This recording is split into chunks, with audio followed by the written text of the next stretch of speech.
हम इसकी व्याख्या शुरू करते हैं।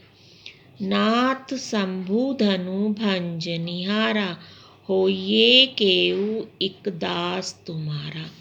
यहाँ पर राम कह रहे हैं। क्यों कह रहे हैं? राम परशुराम से कह रहे हैं क्योंकि परशुराम वहाँ जनक के दरबार में पहुंचकर अत्यधिक गुस्सा होकर पूछ रहे थे कि ये राम कि ये शिव का धनुष किसने तोड़ा। और राम जानते थे कि परशुराम अत्यधिक क्रोधित स्वभाव के हैं। अगर वो सीधा साधा आंसर दे देते कि मैंने तोड़ा है तो उनका क्रोध और अधिक बढ़ जाता। इसलिए वो विनम्र भाव से परशुराम को अप्रत्यक्ष रूप से उत्तर देते हैं ताकि किसी भी तरह से परशुराम का गुस्सा शांत हो जाए। इसलिए वो क्या कह रहे हैं? नाथ शंभुधनु। नाथ क्या कर संबोधित कर रहे हैं राम परशुराम को? शंभु शिव, धनु धनुष, भंज निहारा तोड़ने वाला, तोड़ने वाला, होई केउ कोई एक दास तुम्हारा। हे नाथ, शिव के धनुष को तोड़ने वाला होगा केउ कोई एक सेवक आपका। आपका कोई एक सेवक ही होगा जिसने शिव के धनुष को तोड़ा है। दूसरी पंक्ति पढ़ रही हूँ। आयेसु, आज्ञा दीजिए कहिए, कही किन मोही, मेरे लिए क्या आदेश है? जो भी आदेश है आप मुझे कहिए। सुनी रिसाई, सुनकर रिसाई, रिसाई होता है क्रोध में आकर बोले। ये वाली बात सुनते ही राम की गुस्से में बोले। कौन बोले? मुनि को ही, क्रोधी मुनि। परशुराम क्रोधित मुनि के रूप में प्रसिद्ध है। सेवकु सो जो करे सेवकाई, ये पंक्तियां राम ने कही हैं। अब किसी के संवाद से पहले यहाँ पर बताया गया है कि अब किसके संवाद, किसके डायलॉग चल रहे हैं। तो यहाँ पर परशुराम का डायलॉग आरंभ होता है, संवाद शुरू होता है।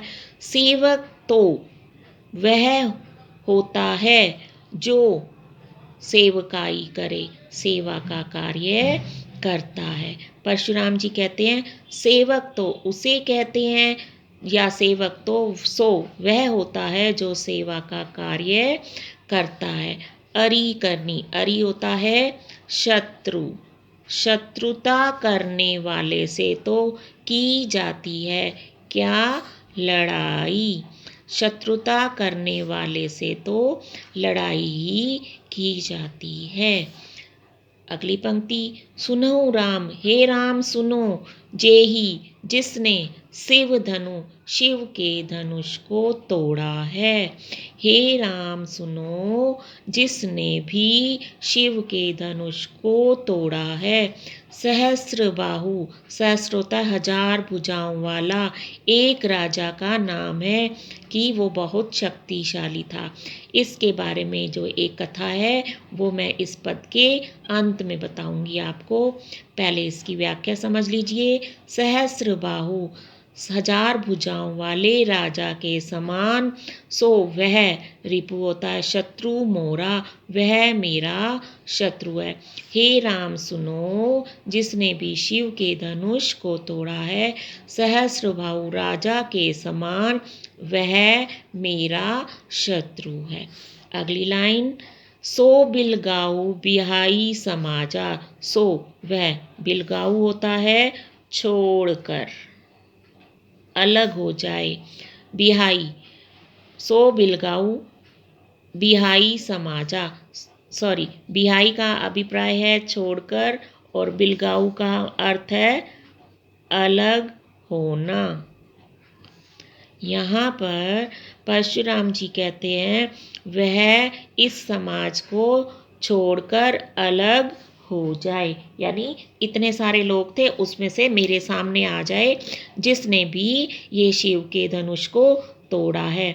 न ते मारे जेही सब राजा, नहीं तो मारे जाएंगे सभी के सभी राजा। हमने ऊपर बताया है बहुत सारे राजा राजकुमार एकत्रित थे, स्वयंवर में पार्टिसिपेशन लेने आए थे, प्रतियोगिता में भाग लेने आए हुए थे। तो कहते हैं नहीं तो मैं जितने भी उपस्थित राजा हैं ये सारों को मार दूंगा। सुनी मुनि वचन लखन मुस्काने। मुनि के वचन सुनकर, ऋषि मुनि कौन है यहाँ पर, परशुराम के वचनों को सुनकर, उनकी बातों को सुनकर लखन, लखन है लक्ष्मण राम के छोटे भाई, मुस्कुराने लगे और बोले परशुधरई अवमाने। अवमाना होता माने होता है तिरस्कार पूर्ण। बोले परशुधरई, परशु को धारण करने वाले, अर्थात परशुराम। परशु होता है फरसा, एक्स, AXE भी कहते हैं, या इसे फरसा कहते हैं, एक औजार कह सकते हैं, एक हथियार कह सकते हैं। परशुराम का नाम ही फरसा, परसा धारण करने के कारण ही उनका नाम परशुराम पड़ा था। लक्ष्मण बोले परशुराम की तरफ तिरस्कार पूर्वक नजरों से देखते हुए बोले। अब वो क्या बोल रहे हैं, अब ये परशुराम के समाज आ गए। बहुधनुही तोरी लड़िकाई। लड़िकाई होता है बचपन में। बहुत सी धनुई, छोटे धनुष को धनुई कहा जाता है। अब शिव के धनुष को व्यंग्य पूर्वक कह रहे हैं कि हमने तो लड़िकाई बचपन में बहुत से धनुष तोड़े थे। कभू न कभी भी असी हम पर रिस, गुस्सा की नहीं किया। हे गोसाई, हे स्वामी, तब तो हम पर किसी ने गुस्सा नहीं किया, या ये भी कह सकते हैं तब तो आपने गुस्सा नहीं किया। यही धनु पर ममता के ही हेतु, यही इस धनुष पर ममता, इतना स्नेह किस कारण से है। हेतु मतलब कारण, कि इस धनुष पर आप इतनी अधिक ममता क्यों दिखा रहे हैं। सुनी रिसाई, सुनकर गुस्से में कहने लगे भृगु कुल केतु, भृगु कुल में उत्पन्न पुत्र यानी परशुराम ही है। परशुराम जो हैं भृगु ऋषि के वंशज रहे हैं, उनके वंश में उत्पन्न हुए हैं। तो भृगु ऋषि के बारे में भी डिटेल में बाद में बताऊंगी मैं। सुनकर गुस्से में कहने लगे, कौन, परशुराम। अब परशुराम की बारी आ गई, उनके संवाद आ गए। अब देखिए वो क्या कहते हैं, सुनिए। रे नृप बालक, हे राजा के बालक, यानी राजपुत्र। लक्ष्मण राजा के पुत्र थे। कालवश बोलत, तुम मौत के नज़दीक पाकर बोल रहे हो। काल के वश में आकर बोल रहे हो। कैसे बोल रहे हो, तो ही न संभाल, तो ही तुम संभाल कर नहीं बोल रहे। आम बोलचाल की भाषा में जब कोई छोटा व्यक्ति बड़ों को कुछ कहता है तो बड़ा कहता है कि मुंह संभाल कर बात करो। मुहावरा है कि अब वो कह रहा है तुम मरने योग्य हो और मरने के नज़दीक आ गए हो, इस कारण से तुम संभाल कर नहीं बोल रहे हो।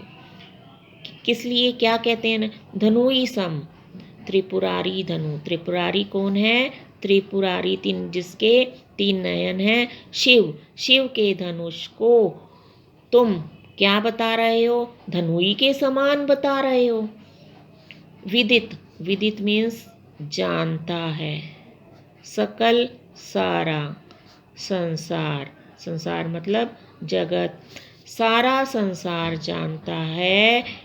सारा संसार जानता है कि यह शिव का धनुष है और तुम शिव के धनुष को धनुई के समान बता रहे हो।